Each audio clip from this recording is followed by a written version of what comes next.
So we had been married about 9 years, and we had just come to Nashua. We were living in Massachusetts at the time. We had just been through a really bad real estate situation. We lost a lot of money, a lot of belongings. So we came to Nashua to kind of regroup. I just felt really alone in the marriage. I felt like it wasn't working and I didn't know how to fix it. And now the kids were growing up, so now they were going to start noticing things. And I thought, I don't want to be a part of this. This isn't what I want. This isn't what I signed up for. But then I thought, if I'm taking my kids away from their father, I better make sure that this is the right thing to do. So going to Nashua Baptist Church, just into this area when I was contemplating leaving him, I got to know people at the church. I said, these people are really nice. And we attended Sunday school. I didn't know what Sunday school was. I never went as a kid. I'm like, oh, all these people get to know you and they pray for you and, you know, you talk about good things and help each other. And so I just simply asked the Sunday school to pray.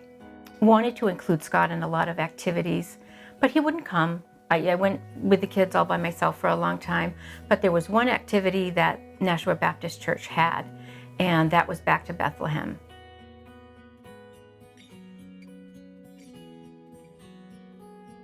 It was about the story of Jesus, but it was very well done. Something that I thought was entertaining, and but the thing I noticed was they had a lot. They were all volunteers, and it took like the whole church, and they were all having fun, which was out of my narrative in my head of what it was like to be a Christian, that it wasn't fun, that it was drudgery.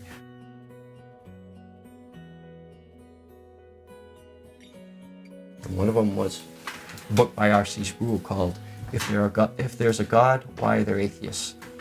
And it just struck me. I said, I have to read this book.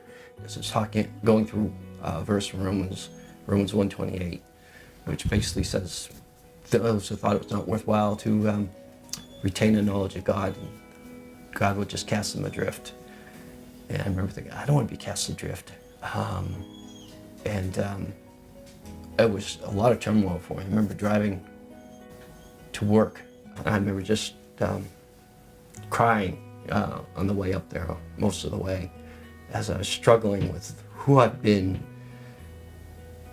and this concept of God that I had so much trouble moving towards, because I was just so set in my mind that for so many years that God didn't exist. I don't know, maybe if you grew up in a church, it's hard to understand just how difficult it was to turn away from a completely polar opposite way of thinking for a lifetime, because this was late in my life. I was almost 40 when this was happening.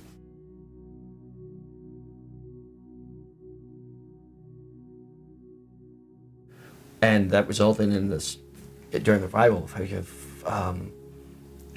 so much emotion, I would have to stand and hold on to the pew, and I would just be shaking and holding the hymnal in one hand until the last night of the revival, when I stood up, and almost as soon as I stood up, my normal position, hold on to the front pew and holding on to the hymnal, I had to go up. If I didn't go up, I think I'd explode.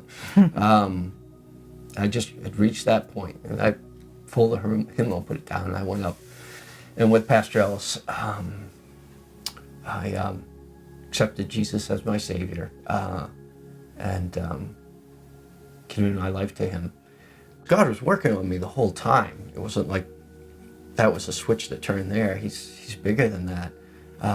He was working on my self-centeredness and my struggles with addiction. And I was able to see people. I was able to see Jen breaking, through my self-centeredness, that who she is, and I was able to love her differently than before.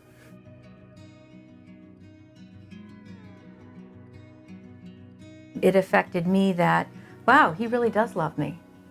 He loves me that much. He really loves me that much. Like with all my flaws, and I get upset and talkative or whatever.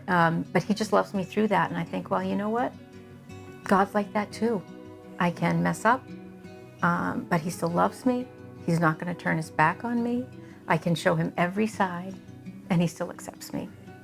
God is in the process of transforming, and he's there with us through the bad just as well as the good. And he takes us further, and he helps us deal with difficult situations. We can pray about things. Yeah, we're able to share more, laugh more, work together. There's nothing we can do to separate us from Jesus. You know, there's nothing that he could do. There's nothing I can do, because we can beat ourselves up that we're not good enough. I shouldn't have done it that way. But there is nothing that can separate us. And then that conviction that he can give you, it's all done in love, without any shame, with dignity. He never lets you stay defeated.